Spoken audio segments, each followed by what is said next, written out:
Before we dive in, a quick disclaimer. Although we are therapists, this podcast is not therapy and does not replace working with your own therapist. Everything shared here is for general education and conversation only. Welcome back to Twenties Girls. I am Dabi, And I'm Christina. and we're two therapists who spend 40 hours a week helping others navigate their lives and the other 128 hours wondering we're doing ours entirely wrong. That How is are you us. doing today, dear? Yeah. I'm doing well. I'm trying to beat this heat. I really don't do well in the heat. So I'm just Oh, trying to stay cool and stay afloat. How are you? I'm doing okay. Yesterday was rough. Yeah, it was rough, but I stayed indoors mostly. I had a doctor's appointment. I went to my doctor's appointment and I ran back home. And I was so happy because at the Mhm. parking lot, I found parking right under a tree. Like, I feel like Oh, that was good. godsend. Seriously. Dobby, when I turned my car on yesterday, I went to dinner with a friend last night. When I turned my car on to go home, my car said it was 121 degrees in my Oh car. my God, oh my gosh, that's insane. It was terrible. So yeah, I'm planning it is 4th of July weekend, but I'm hoping to stay inside, sadly, Yeah. for the weekend. Well, tomorrow will get a tiny bit better. Yeah, a little better. Yeah. Well, with that, today's Yes. episode is all about anyone who feels a bit behind, which is most of us. Mhm. Even though we're doing everything that we can, trying to manage our own expectations and really trying to do our best. Yes. So we are talking about the book today, right? Just not the specific chapter. Yeah. Today we are talking about another concept about the book. So the book has many different concepts. Like we already spoke about how how for us women many times we don't complete the stress cycle, and that's stressors are stressors, but we want to complete the stress cycle. We discussed that. Another concept is about the human giver syndrome, where we as women are always giving, giving, giving, and expected to continue to give. Another concept that the book brings up is the monitor, and the monitor is that inner voice of ours where we're constantly just questioning ourselves and questioning why we do certain things or feel that we're wrong. And now here today, we want to talk about what they called the game is rigged, how the game is rigged for us women, Mhm. because meaning that we are we are expected to succeed in systems that demand the contrary of us. Yeah. So, what is that called? The patriarchy. Yeah. Love the Okay, we're not going patriarchy. to go on a rant. We're going to keep it very, Yeah. So, very. yeah, the idea is the message is simple but powerful. Maybe it's that we're not failing. Maybe the expectations are just impossible. So, Impossible. shall we get into the spiraling? The first segment, this is where we talk about the anxious thought loops that feel incredibly true in that moment. So, today's spiral sounds a little like everyone else can handle this. Why can't I? Or if I were better organized, stronger, more disciplined, I'd finally have it together. Or the Hmm. classic that I'm sure we have all felt and said, "What's wrong with me?" The Hmm. problem is that anxiety tends to personalize sorry, I couldn't say that word, systemic problems, meaning that we blame ourselves for things that were never ours to carry. Yeah, absolutely. Something else that the book points out is about us as women and how we are perceived, how we are to show up to the world. Again, especially today in the 21st century, they're expecting us to be ambitious, but not to be intimidating, not to be arrogant, but still to fight for what we feel that is ours.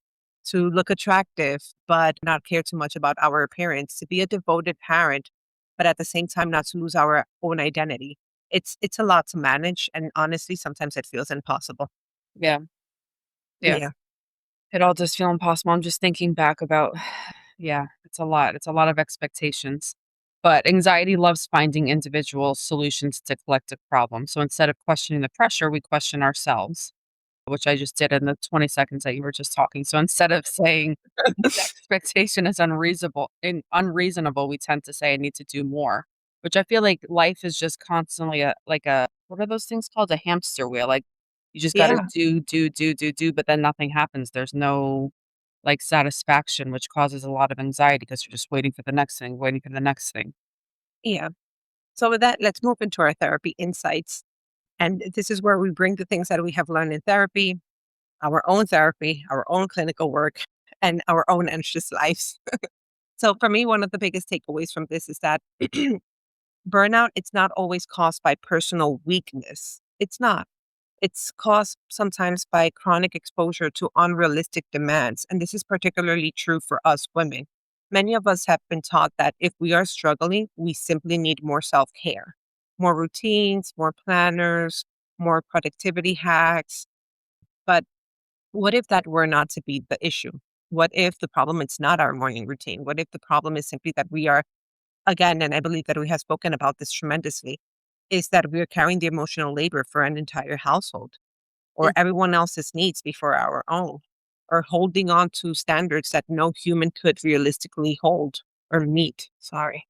Yeah. And this chapter reminds us that awareness is not the same as blame. So we can recognize that systems do affect us without giving away our power. So we can stop measuring our worth by impossible expectations. One thing we see clinically a lot is that many anxious people live in a constant state of self correction, always Hmm. trying to optimize, improve, fix, perfect. I know for me, something that just came up quickly, Debbie, postpartum, I read all these books and I was trying to, I think I talked about this in the postpartum episode, but I was almost treating Kai like a robot because I needed to like perfect and fix and improve and optimize. And you compare yourself to other moms. So eventually they become exhausted. I became exhausted from trying to manage themselves and also putting people before yourselves. So the question then shifts from how can I do more to then what expectations am I carrying that don't actually belong to me? And that question Hmm. in itself can be really life changing. Yeah, I agree 1,000% because many times it's not what can we add, but what can we remove? Mhm. And that's quite powerful to ask ourselves, what expectations am I carrying that do not actually belong to me? And therefore could be delegated to someone else. Absolutely. Yeah. Yeah. So Okay. maybe that's our homework. All of us can ask, what can we put down instead of adding to our plate? What can we take off our plate? Yeah. Yeah. That sounds good.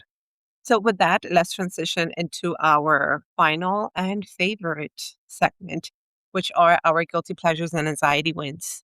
Yes, where we celebrate the tiny things helping us slow down and survive the week.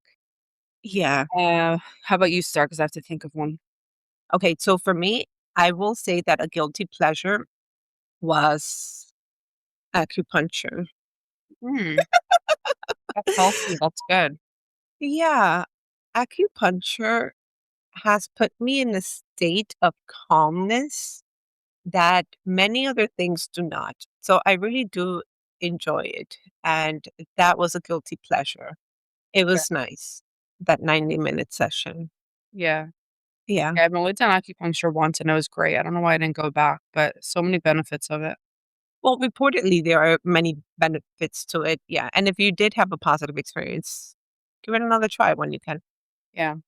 Yes. Let me think. I guess my guilty pleasure was last night. I went to dinner with a good friend, Nice. to a restaurant that I've never been to, but that she frequents with her husband, and we got to catch up. And then we went to ice cream, this homemade ice cream place by her house. Oh, So I got nice. coffee ice cream on a sugar cone, and that's all I needed. I was happy. I was content.